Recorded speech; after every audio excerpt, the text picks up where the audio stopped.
Welcome to The Other Side of Change, only on the Black Star Network. I'm Brea Baker here with my beautiful co-host, Jamira Burley.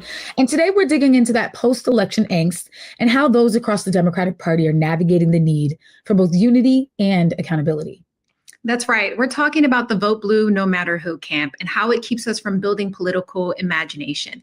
Coalition work is important, but what happens when the opposition is so bad that it keeps us from envisioning and demanding more from those who are supposed to represent us? We're going to break it down. We're going to think about what's to come and from how we can be on the defense, not just be on the defensive, but also on the offense. Yes, because we desperately need to get off the bench, out of the defensive era, and stop being so reactive. Whew. But let's start with some late headlines, okay? A new moderate way forward for the Democratic Party. This is a headline from New York Mag. And when you dig beneath the headline, it's a conversation with a new group called Third Way. And Third Way's proposal is a ban on far left candidate questionnaires, a shift from the dominance of small dollar donors. Wow, we went from being so proud that the average person would give their last $25 to the Democratic Party because they believed in it so much to saying they're too dominant and their preferences may not align with the broader electorate. And so now they're arguing for an embracing of patriotism and traditional American imagery, getting out of elite circles and into real communities like tailgates, gun shows, and churches. I mean, you cannot make this up. Their whole plan is to just do what Republicans are doing. And they really are running with this in mainstream spaces. And that has not worked out for the Democrats for the last two presidential elections, right? Not referring to Joe Biden, but if we look at what happened in 2016, right? If we looked at what happened in 2024, that did not work. And so it's mind-boggling that these folks can look each other dead in the face and pretend like the data is not what it's saying. The data says that Kamala actually should have doubled down on her base. She should have actually been more transparent about where she stood on issues and how they differed from Joe Biden. And it's really frustrating that these folks who are probably very white representing, right, individuals who probably come from wealthy either jobs or backgrounds, telling us that the small donors don't really matter, when that's the thing that made Barack Obama win in 2008.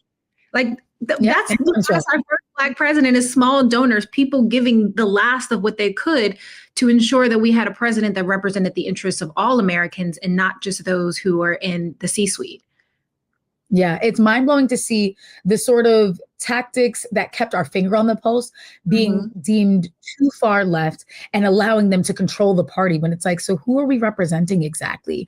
And it's just an example of Democratic leadership failing to deliver on these major promises, because the real distinction between 2016, 2020, and 2024 is that Joe Biden wasn't coming off of a Democratic Party leadership. Right. So I think people also have to be really mindful of that, is that it's easy to win Joe Biden when you are coming off of the fear of the 2016 presidency of Donald Trump. But what Hillary Clinton and Kamala Harris were up against was, hey, people have been experiencing Democratic leadership for the past 4+ years, and they want to know where it's going. Is it actually translating into something real for them? And unfortunately, we were too afraid to be honest with people about inflation. We were too afraid to be honest with people about what wasn't working and how we were going to pivot. So we doubled down on, oh yeah, they did nothing wrong. And that didn't get us anywhere, because people want honesty, people want transparency, and people want to know that you have a plan to do something different than what they're experiencing right now. And if we're too afraid to do that, we're going nowhere. Yeah, people deserve nuance, right? Like, my job is not to rag on the Democratic Party. I'm a Democrat, right? Maybe I shouldn't say that on a news channel, but like, it's true, right? My job is not to rag on Democrats, but my job as a U.S. citizen is to ensure that we are holding everyone equally accountable for the things they do not do in representation of our citizenship. And it's really frustrating when people are like unwilling to have these nuanced conversations around what the numbers said versus how people felt, right? And how people felt was that they were not getting what they needed in order to achieve the quote unquote American dream that we've all been sold a lie to.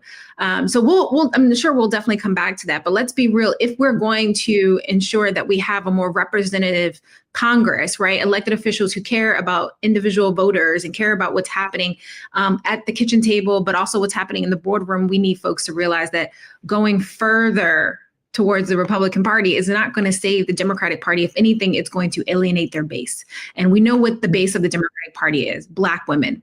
Okay, let's be honest, it's Black women. We've shown up, we've shown out, we're organizing for you. And if they go that way, I can only imagine what's going to happen to the Black women who have tied themselves to the Democratic Party for so long. With that being said, there's another headline that I really want to talk about. Just when you thought that immigration was such a huge issue for the Trump administration, right? We talked about this in our last episode. What's the constitutional crisis that is happening around immigration? Trump is looking to monetize immigration, right? They are looking to sell $5 million gold cards to wealthy foreigners. Right, I know cars.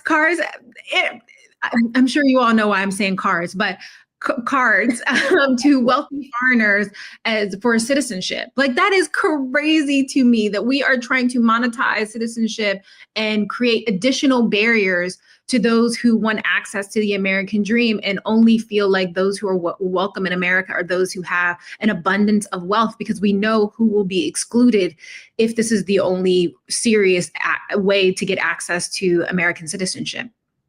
Yeah, 1,000,000%. And I think it also just reiterates that the goal is not to keep out criminals and those who mean harm to this country, because often those who have $5 million to spend on a gold immigration card are doing nefarious shit. Let's just be real, right? So we're not here for asylum. We're not here for refugees. We're not here for people who just want to live safe and dignified lives and want to do that in a space that is not where they were born. We're weeding that out and saying, as long as you can pay, we're going to turn the other eye. We ain't looking. We just do what you got to do. And we're minding our business. And that's really alarming and scary for sure. We all need to be very scared about the trajectory that this is going in, because it's already been a very inequitable immigration system, and it's only getting more inequitable. Some good news. Jamal Bowman just launched his new Built to Win Super PAC, which I'm actually super hyped about. Jamal Bowman, if y'all don't remember, he and Cori Bush were Congress, House of Representatives who were pushed out of their seats by AIPAC-backed Democrats, which also goes why we are not big vote blue no matter who folks, because you've got Democrats who are really Republicans in Democrats' clothing, who are pushing out real Democrats, real progressives who have their and their constituents in mind. And Jamal Bowman was his loss was such a huge loss for all of Congress, for all of the Democratic Party, certainly for my home state of New York. But I'm so glad to see him kind of turning that pain into fuel for more progressive leadership, and Built to Win going to be making that happen. So I'm really excited to see what comes of this, and to know that he's not stopping, he's not backing down, and he actually now is going to be working from a little bit of the outside to get more folks like him elected. No, it's super exciting, because you're right. We need more folks to do the work and to stand up and to organize themselves. And what Jamal is doing, I think, is a prime example that you don't have to be in elected office in order to create change, or at the very least organize to create change. So I'm excited to see what is going to come of that PAC. In another headline, to your point around, Republicans in Democrat clothing, we had 10 Democrats who voted to censor Representative Al Green, are clearly misreading the moment. And why they did so, as you all know, a few days ago, President Trump addressed the nation during his State of the Union address, which apparently he doesn't want to call it that. State of the Union address, and Representative Al Green decided to be outspoken during that address, which calls Republicans to create a bill to hold him accountable, or to censor him as a participant in the House of Representatives. And unfortunately, 10 representatives on the part of the Democratic Party joined the Republicans in that vote. And it's a prime example that really frustrates me about this idea that decorum, respectability, is going to be the thing that saves us. And I remember, and I am reminded of MLK Jr.'s words in this moment, of the idea that the white moderates are our true barrier to progress, are our true barrier to change. And if we don't start holding those folks accountable for censoring their own colleagues for standing up and doing the thing that they refuse to do, we're going to have serious problems in the next 2 years. Preach that thing. Exactly. I think that if of what was said that night, what those 10 Democrats are more concerned about is Al Green's resistance to it, We have bigger fish to fry. And honestly, every Democrat should have walked out when he was forced out. Every Democrat should have said, I'm not listening to this BS and what the Trump administration is spewing. Because, I mean, what is the opposition for? What is the resistance for if we're going to only do it when it feels kind and nice and orderly? Like, no, we're here to filibuster. We're here to resist. We're here to stand up and say, not on our watch. I mean, what is the point? There is no checks and balances if they are not willing to stand up and say anything real. And I'm just really grateful. And this is not the only time that Rep. Al Green has done this. He's done it in favor of LGBTQ rights. He's done this in favor of civil rights for Black folks. And I'm just so glad to see someone so consistent. And there were a few people who stood with him, who also left. But it was not enough. And the fact that these 10 include women and Latinos and people of color is really concerning. It's not like all 10 are white men who are just aligning themselves with the Republican Party. Like, what is the Democratic Party committed to? Because right now it's not feeling very consistent at all. Yeah. And, folks will say that, Republicans are playing chess and Dems are playing checkers. No, the Republicans are burning the board. There are no rules. And I think the moment the Democrats start to realize that they are playing a losing game against someone who does not care about the rules, do not care about decorum, do not care about respectability politics, do not care about the vast majority of Americans unless you're a part of the top 1%, then maybe they'll start waking up, unless they themselves don't see themselves as a representative or as a part of the 99% of us who are going to be suffering under this administration. And it's truly frustrating because Dems will forever be the party that says, I have friends across the aisle. Friends across the aisle wouldn't let go individuals who tried to unalive you on January 6th. Yep. Right? Friends across the aisle wouldn't allow people to make threats and to make gender only bathrooms these things just wouldn't happen by people who are truly your friends. And I think I'm waiting for the day for Dems to realize that, these are not your friends, right? These are your bullies who mean to cause you harm. Yep. 1,000,000%, girl. 1,000,000%. You preaching, and they need to be hearing you. That's when they go low, we go high. But Michelle Obama, I'm sure, is taking them words back too. When they go low, we go to hell with them. I mean, at this point, the 7 layers of hell. We're there. Literally, I'm going lower and lower and lower because at this point, that's what we need. I think Dems are afraid to show that they know urgency, and that's a losing strategy. Yeah. You can't have people who are on their last dollar, who are in insane amounts of crippling debt, who are fearful of being kidnapped in the middle of the night by ICE agents, and think that decorum and having friends across. I don't want to see you having dinner with the opposition. I don't want that at all. I want you spending every waking moment. Gavin Newsom. Okay, come on now, because Gavin Newsom is out here on podcast interviews and buddying up with, and it's like, choose a side. I don't need you straddling. I don't need you showing me how good you can be on both. No, be a really great Democrat. That's what I need you to do. And I know you said earlier, it's not your job to rag on Democrats, so I can take that job for you, Jamira. I firmly do believe that as a registered Democrat, it is my job to hold Democrats accountable. I mean, yes, I'm going to speak out against Republicans for sure, but I'm not in their party. I don't expect them to speak for me. I do expect Democrats to do what they say they're going to do to earn my vote and to stop acting like they get to change every 4 years who they are. I'm sick of that. And so it is my job, if you're not going to do it on your own, to hold you accountable. And if you need a little verbal bullying to do so, I am happy to do so, because ultimately they're making so much money in lobbying. They're making so much money in trading. They're making so much money every time they go out to speak. And I'm just sick of politics being just a career move for people. And I need people to step up and say, no, this moment really requires a moral stand. There is a line not in the sand, in the cement that could not be crossed. Okay. And I need them to stop freaking crossing it. Yeah, it's so funny. I tell people all the time who commit overly to their job that you're not saving lives. But actually, for the Dems, you are potentially saving or not saving lives. So do your job. And with that being said, we're going to take a quick break. You are watching The Other Side of Change only on the Black Star Network. We'll be right back.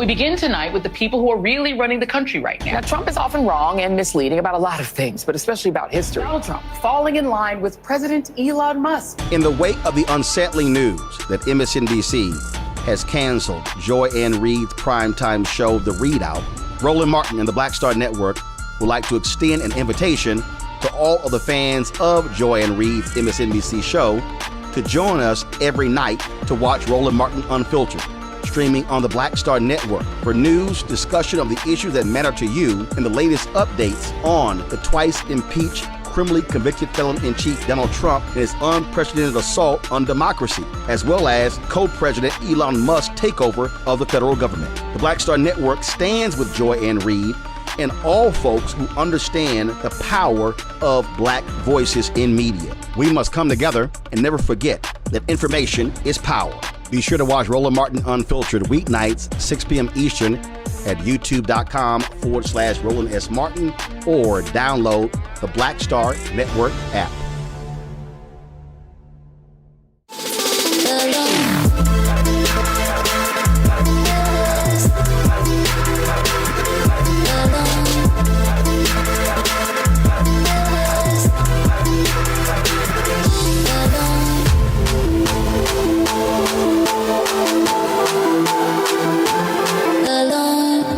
Welcome back to The Other Side of Change, only on the Black Star Network. Before the break, we talked about the latest headlines surrounding the Democratic Party and its post-election strategy.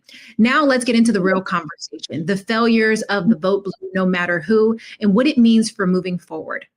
Yeah. Here's the thing, y'all. Every election cycle, especially over the last 10 years, we've been hearing the same message.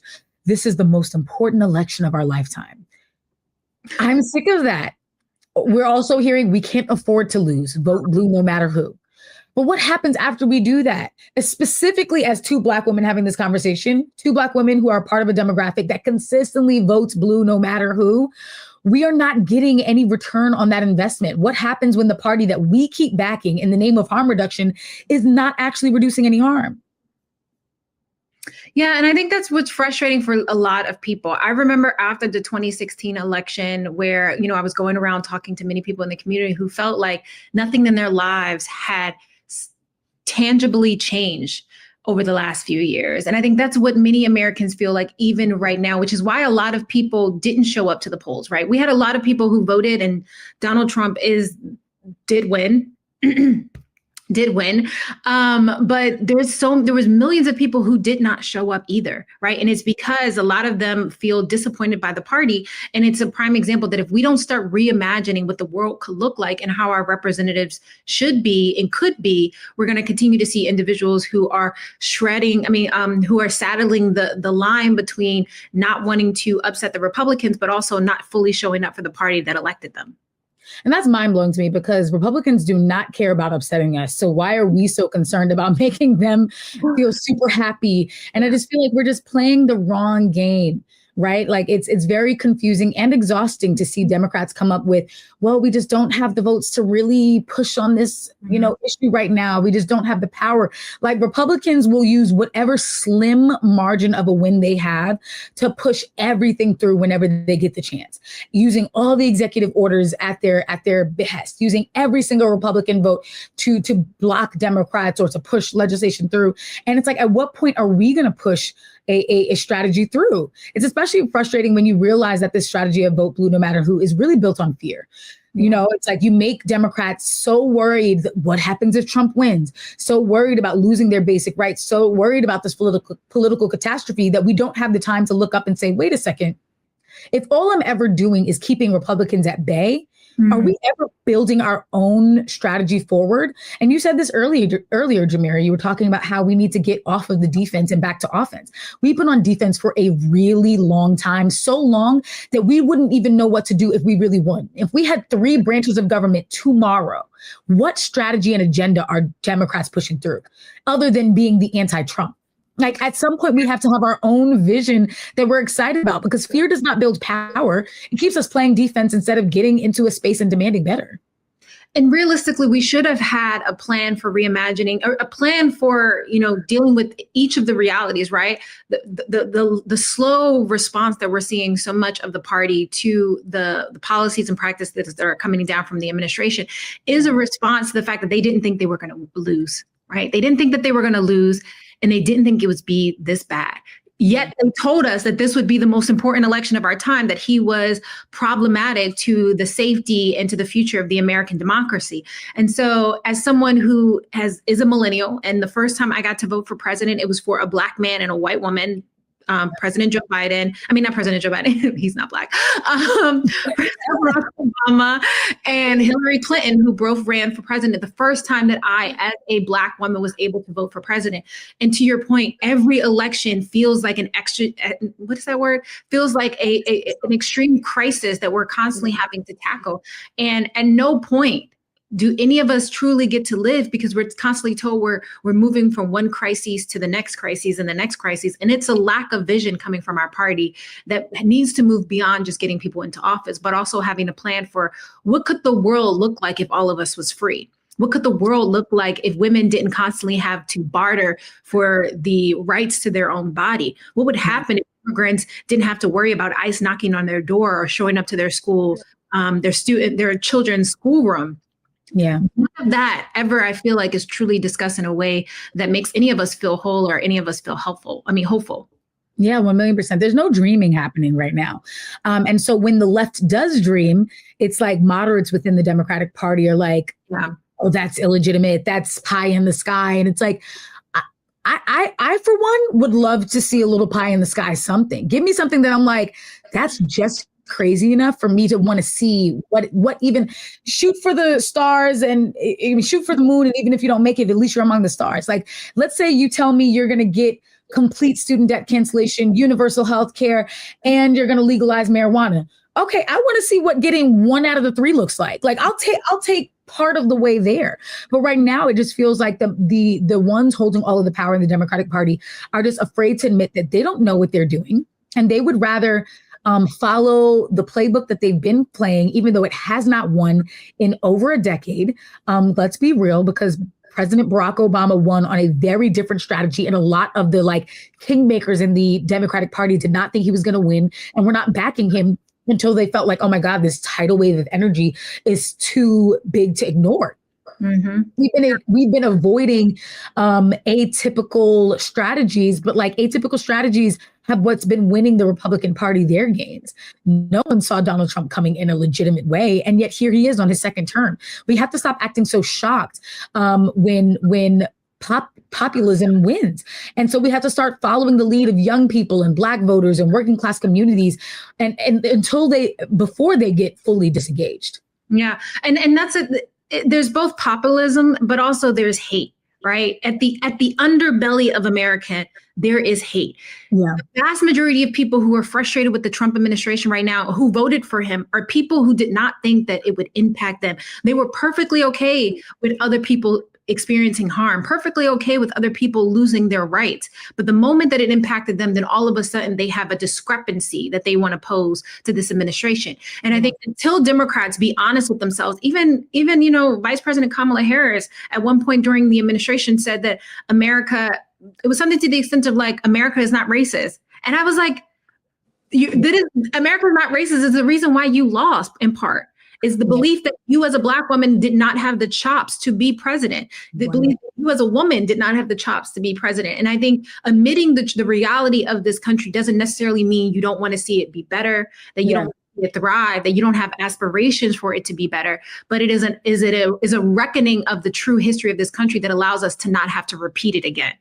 Yeah, 1,000,000%. She also got on The View and was asked, what would you do differently that Joe Biden didn't do? And she said that everything he'd done perfectly. Yeah, I'm like, I don't really know what we're like, then why are we even here? If people are so content and so happy, we have to be willing to speak the truth. And I think we're so focused on having the perfect talking points and saying everything the exact right way, and never throwing a Democrat under the bus. It's not throwing a Democrat under the bus to say, listen, Joe Biden inherited in America after 4 years of Trump. He had a lot of work to undo, and there were some things he could have done better. And as his VP, I was excited to stand by his side, but of course I have my own ideas. I mean, when they were both running for president against one another, she was very fine, critiquing things that Joe Biden had strategized and had done before in his administration. And it was just like she was afraid to do that, lest it be seen as throwing him under the bus. And I just think we need to have more conversation about how critique and rigorous critique is not throwing each other under the bus. It is so important to a democracy. It's how we avoid dictatorships, right? It's how we avoid allowing untested ideas to continue to harm. It's like, hey, we tested it for 4 years under Biden, and maybe he didn't know what going into it. He tried his best. We realized it didn't work. Americans are struggling financially, and I have a plan to get us out of that. And the unwillingness to say that was a problem. And even after the election, there are people in the 92%, and I voted for Kamala Harris. And there were people in the 92% of Black women who voted for Kamala Harris who will not admit that there were some missteps in her campaign. They say she ran a perfect campaign, and she did nothing wrong. And I just don't. Perfect campaign doesn't lose. Perfect campaigns don't lose. All right. I mean, we are dealing with misogyny. Yes, we are dealing with a racist America, but let's be real. Perfect campaigns would have gotten us a lot further. It wasn't close.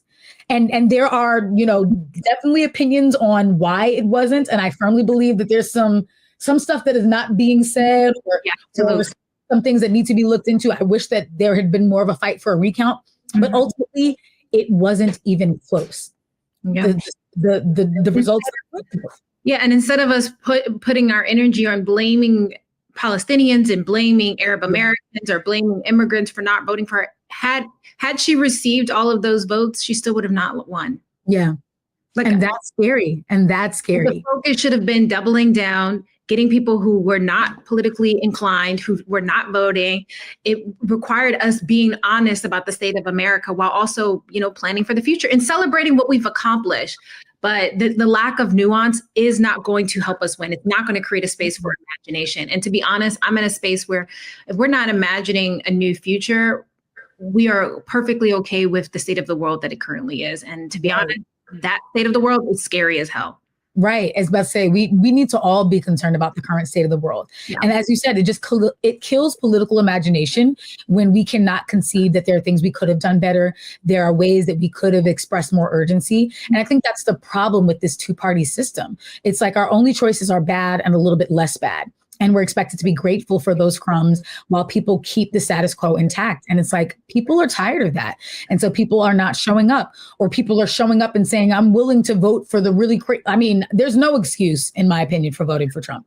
But apathy does come from a real place. I think people who are just saying, like, I'm jaded, I don't think that showing up is going to do anything. That means that this political system, for however long they've been alive, has signaled to them that their vote doesn't matter, that ultimately the same people are going to be in power, that they are having dinner with each other every night anyway. And so why should I believe that this person is trying to fight this person when they're spending the holidays together, they're sending beloved messages to one another? Like, at some point, we have to be willing to show a starker difference between the two parties. And if the Democrats are not going to do that, they're going to lose a lot of people, not necessarily to the Republican Party, but just to being a non-voter altogether. And that is one of the worst parts you can have about a democracy, is people who won't even show up to vote.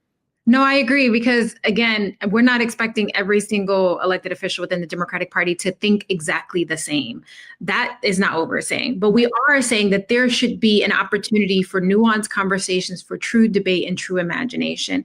And then the party can rally, and then the people, the voters can, not people being selected by the hierarchy to represent a specific community, because that's how we got people like John Featherman.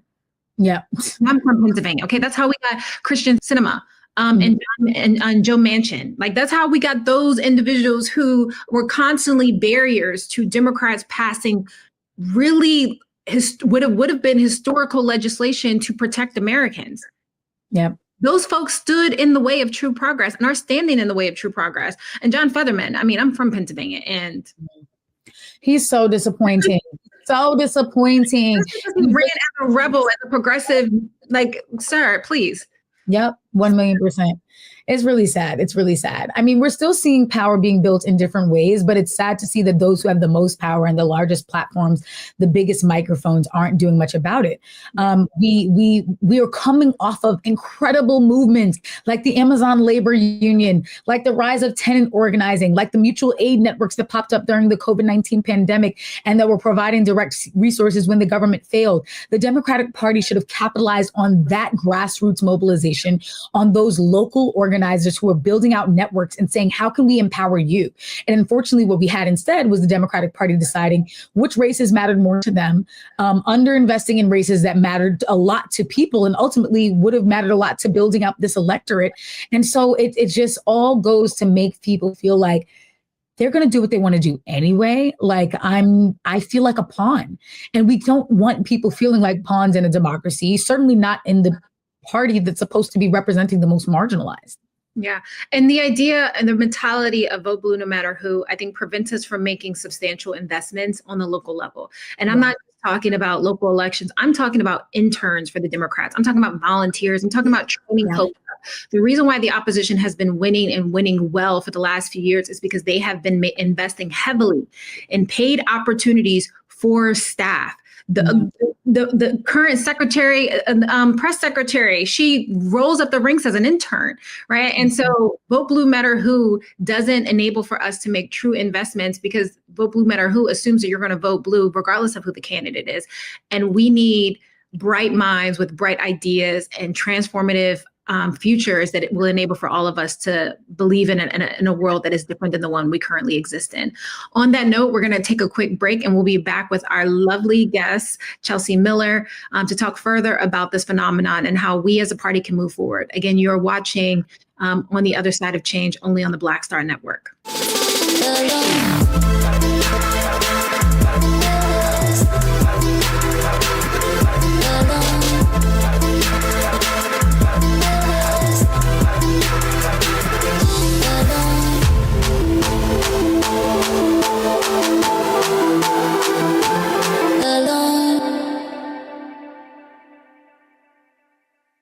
Hello, I'm Isaac Hayes III, founder and CEO of Fanbase. Listen to what I'm about to tell you.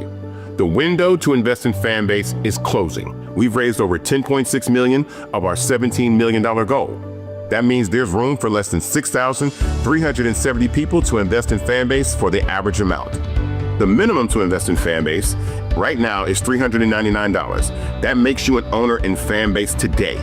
Go to startengine.com/fanbase to invest. Why? Because current social apps have taken advantage of users for far too long, with content suppression, shadow banning, harmful racist content, and no real tools for monetization and equity. Fanbase has over 1.4 million users and counting, allowing anyone to reach all their following and monetize their content from day one. Social media is the new TV, and whoever owns the apps that distribute that content have the opportunity to own potential billion-dollar companies. While big platforms with uncertain futures are failing to serve their users, Fanbase is stepping up to fill the gap. Don't wait until it's too late. Invest now, invest for yourself and your future. Go to startengine.com/fanbase and own the next generation of social media.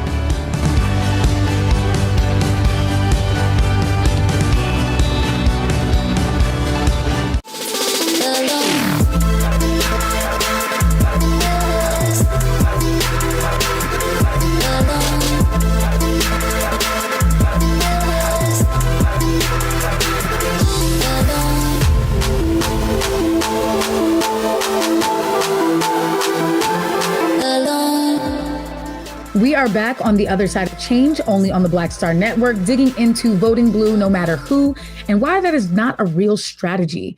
I'm so excited to bring up our next guest. Chelsea Miller is a sister friend to both Jamira and I. We learned so much from her. She's a co-founder of Freedom March New York, so a real boots on the ground organizer, also founder of CPM Global and an incredible social impact strategist. Welcome to the other side of change, Chelsea. Hi, I'm so excited to be with y'all today. I feel like there's a lot for us to get into. Oh, so much for us to get into. So much for us to get into. I mean, we couldn't talk about imagination without having, a prominent Gen Zer on the line telling us how they are envisioning the world in an entirely different way, which I love. I mean, I think people rag on Gen Z all the time, and I'm like, why? They're saying the things, doing the things that none of us are brave enough to do. Yeah, I mean, a lot of that stems from fear, but we know that you just have to push through that and keep applying the pressure. And a lot of the things that we say end up coming to fruition, and that's why we are in the situation we're in now. So okay, no Thomas. Okay, we support that. So as you have noticed, both leading up to and in the aftermath of the election so far, how had Democrats. Okay, let's start that over. Chelsea, what have you noticed both leading up to and in the aftermath of the election so far as how Democrats have responded to Republicans consolidating power?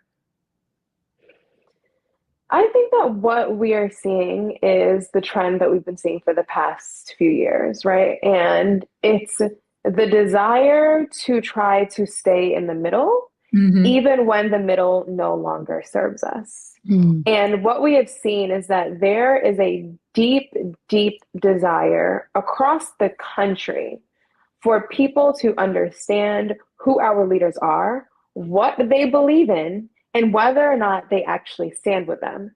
Now, the problem is that the Republican Party, between the tales that they have crafted for themselves and some of the truths that they've doubled down on and the fears of American society that they have used to their advantage, have built and mobilized a base. And let's be even more specific. We're talking about MAGA. We're talking about Donald Trump, because we know that the Republican Party, as it stood years ago, the revitalization that took place was because of the Trump election and the Trump movement, right? We remember the time when Republicans didn't even want to give Donald Trump the nomination. But because of the resurgence of a movement, that is what catapulted the Republican Party. The problem is that the Democratic Party is afraid of their movements. In fact, the Democratic Party has begun to believe the things and the lies that have been told about them, and they have now started to believe those lies themselves. And as a result of that, it has stagnated the party. It has stagnated our base, and it has led to what you all were talking about earlier, right? This sense of essentially just the disillusionment for so many Democratic voters who were like, we were ready to show up and do the work. We were ready to get behind the Democratic Party. We were looking for our movements. And every single time we try to bring the energy of a movement, y'all said, simmer down. We're going to try to stay in the middle.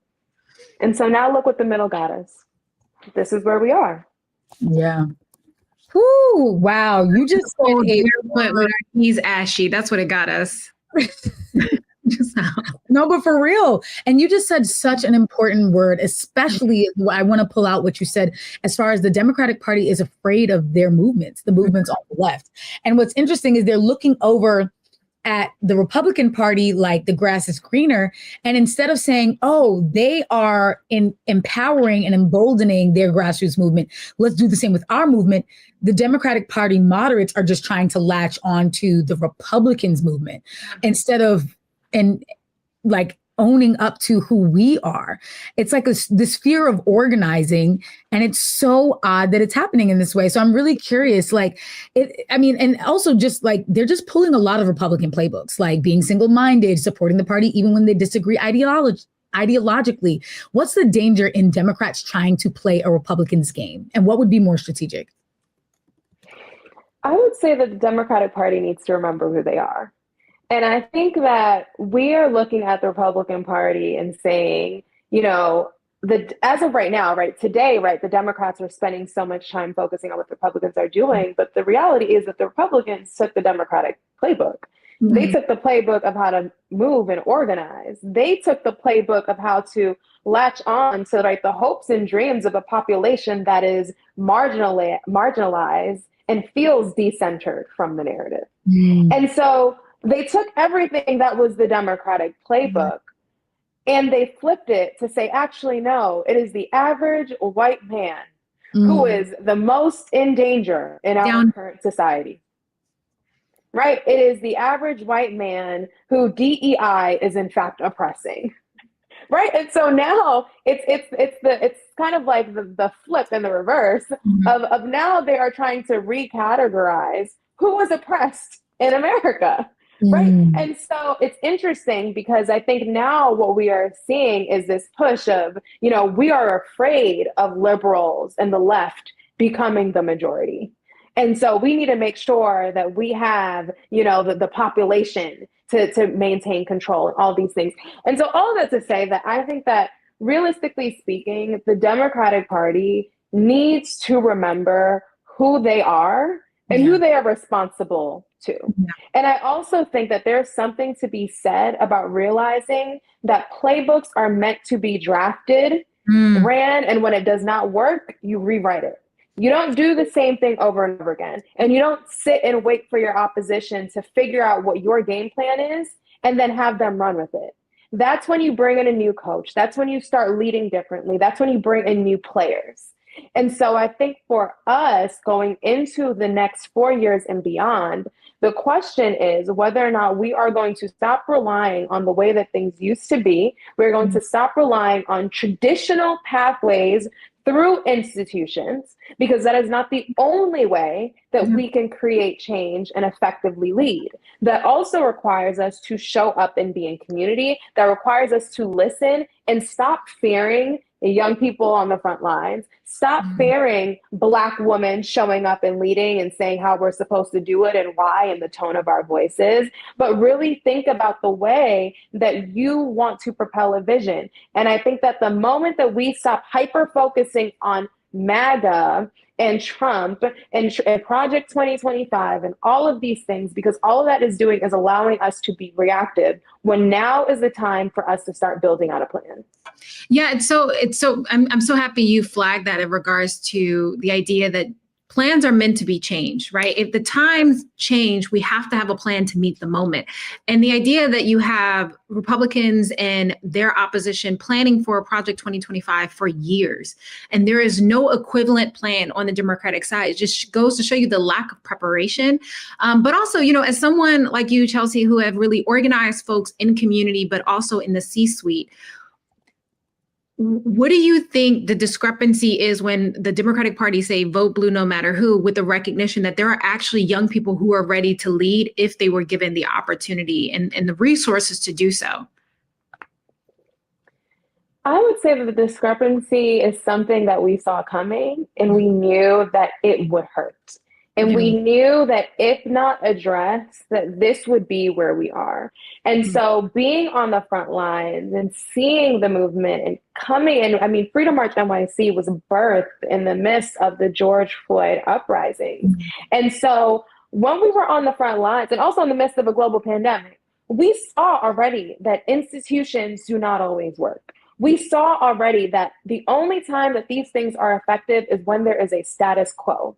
But the minute that status quo is challenged or there is a fracture in it, people are going to go where they feel most safe, and that is always going to be in community. And so if you do not have a direct plan to engage with people in real time, right? When we were on the front lines organizing, nobody cared about where you went to school. Nobody cared about what job you had. People just wanted to make sure that you had their back and that you would help to make sure they got home. Yeah. And you believed the same things that they believed, and you saw them as human.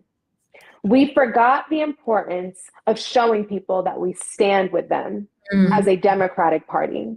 And when you decide that there's nothing that you will stand for, then you will fall for anything. And what we saw with this past presidential election and what we are seeing now play out all across the country is that the Democratic Party and Democratic candidates and Democratic races all across this country are falling for anything. When you don't have a clear plan, then you're making dinners with the opposition. When you don't have a clear plan, then you are showing up and only half of your members are on the same page of what's going to happen at a presidential address. When you don't have a clear plan, then some folks are getting votes in their districts, and then other places are seeing a red wave. When you don't have a clear plan, then you don't even know how to communicate to your base. Yep. How can your base even trust you with the direction that they're supposed to be headed in if even leadership is unclear of what that looks like? When you don't have a clear plan, the only thing that's going to be your talking points is Trump, instead of bringing it back to what the American promise is and what people need right now to feel safe. Yeah. Couldn't have said it better. And let's call a spade a spade. Let's name the things. And I think that's also one of the biggest frustrations that we've seen with the Democratic Party is the communication crisis. No one is naming it and saying what it is. And we are assuming that somehow people are not intelligent or uninformed, as though we're not living in a digital age where everyone has access to a phone. And so we'd rather blame the technology instead of blaming the conditions. We'd rather say it's an issue with the algorithm instead of saying what is feeding the algorithm. Real-time crisis, real-time mismanagement of promises and trust and policy and foreign affairs. But it's easier for us to say the problem is coming from outside the house. Well, what's happening inside the house? And I said, and I even said this on stage last year before the election at a democracy convention, when everyone on stage was saying, you know, the problem with this generation is the fact that they're anti-democratic and all of these things.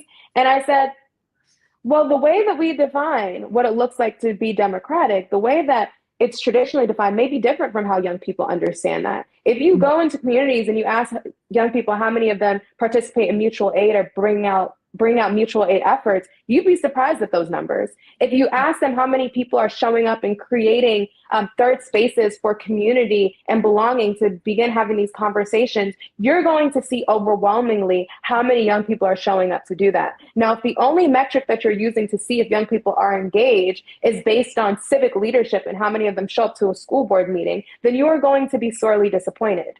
And so it's time for us to start meeting folks where they are and understanding the places where they are going to build community. It's also time for us to realize that if we do not reckon with our history and acknowledge what is taking place instead of avoiding it and then start calling it different things, oh, it's the algorithm. No, it's not the algorithm, it's America. So it's time for us to start unpacking and unseating that. And if we are not willing to, then as we know, the chickens are going to come home to roost. Roost. They're not laying eggs, but they'll come home to roost. Woo! Yes, Chelsea. Come on, girl. I just love what you said. And I think it's so important to say. And also, there used to be a time when the Democratic Party did have those different metrics where someone like a John Lewis could be desegregating through civil disobedience, technically breaking the law, and that be valued, and then him become a tenured legacy member of Congress.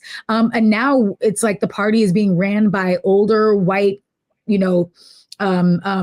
strategists and consultants who have no idea what the people need. How can the party go back to being a true voice for the people? And are there Democrats who you think are doing this well, who you want to highlight?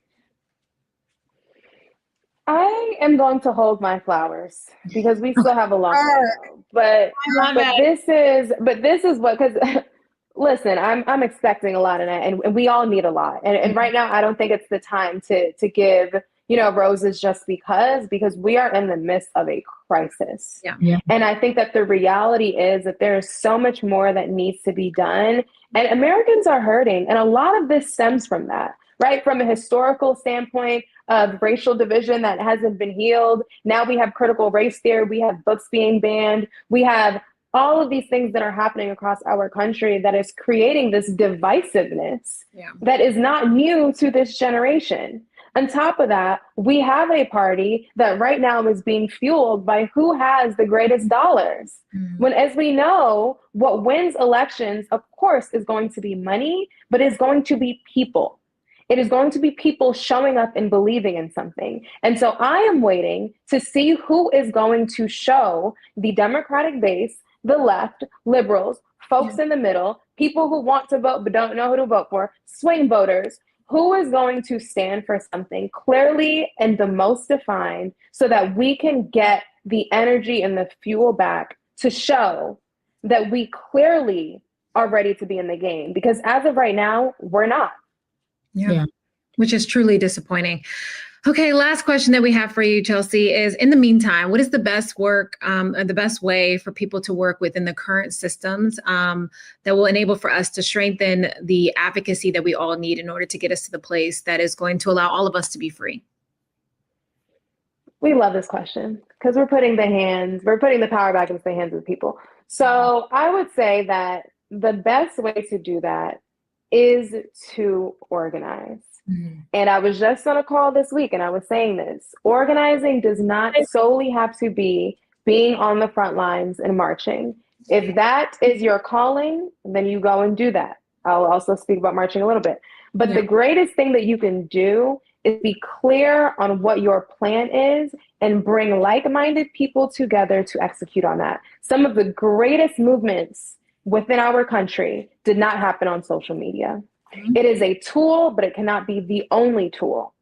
And so it is important for us to begin building our communities back with relational organizing, knowing who your neighbors are, starting to have those conversations on it, even if it's on a local level, because we know that you can build models for success on a local level. Yeah. Not everything has to be, how can we get the millions to be on the same page? Mm-hmm. Sometimes it's the few thousand that are in your community, just like in Freedom Summer. Okay, they weren't out here posting on social media. They didn't have social media in 1964. Mm-hmm. Okay, it was a couple hundred college students that went down to Mississippi to partner with local leaders to organize to get Mississippi Black folks to go and vote and have their rights.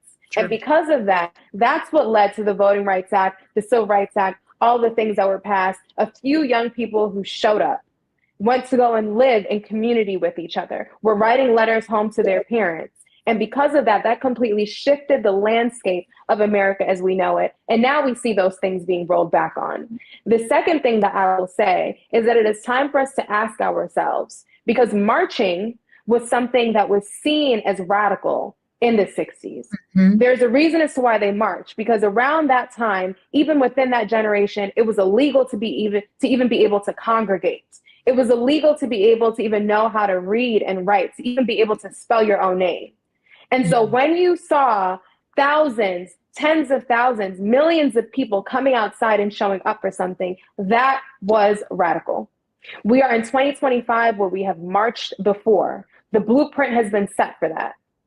What is our blueprint for 2025 and beyond that is going to be just as transformative, just as disruptive as a march? Not a march, just as disruptive as one. And I think once we start asking ourselves those very serious questions, that is when we will get to a point where in the next 50, 60 years, we can say that we've done our jobs and give ourselves some roses. Yes. Love it. Well, we thank you so much for participating in this episode. Tell the folks how they can stay in contact with you. Stay in contact with me at the Chelsea Miller on Instagram, and I'm always up to something, whether that be producing a docuseries or organizing some initiative or being in community. I am outside, so definitely get involved.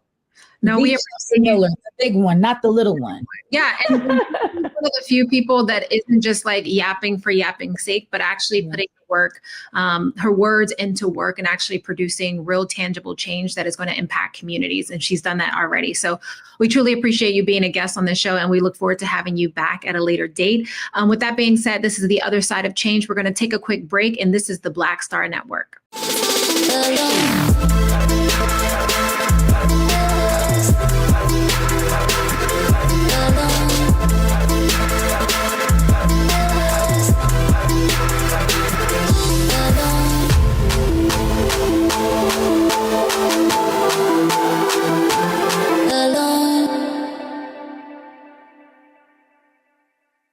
What's up, y'all? Look, Fanbase is more than a platform. It's a movement to empower creators, offering a unique opportunity for everyday people to invest in Black-owned tech, infrastructure, and help shape the future of social media.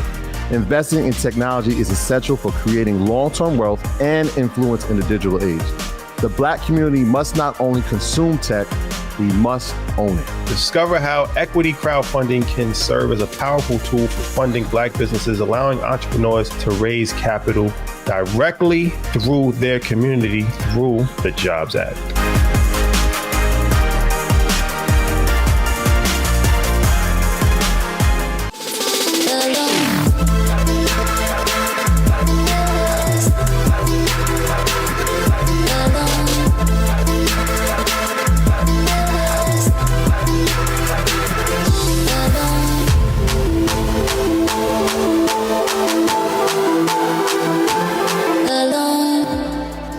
We are are back on The Other Side of Change, only on the Black Star Network. And as always, this conversation is far from over. We all have a lot to do to take back our democracy and really have it in our hands the way that it should be. Those on the Democratic Party and those beyond. If you're an independent or whatever your political affiliation, I don't believe a Republican is listening to us. You have the say, you have a voice, use it, and encourage your political representatives to be just that, representatives. If you want to dive deeper, check out Our Time Is Now by Stacey Abrams and follow groups like the Working Family Parties, Build to Win, and Just Democrats. And most importantly, stay engaged, know your rights, organize, and hold your representatives accountable. Until next time, keep pushing for a just future, only on The Other Side of Change.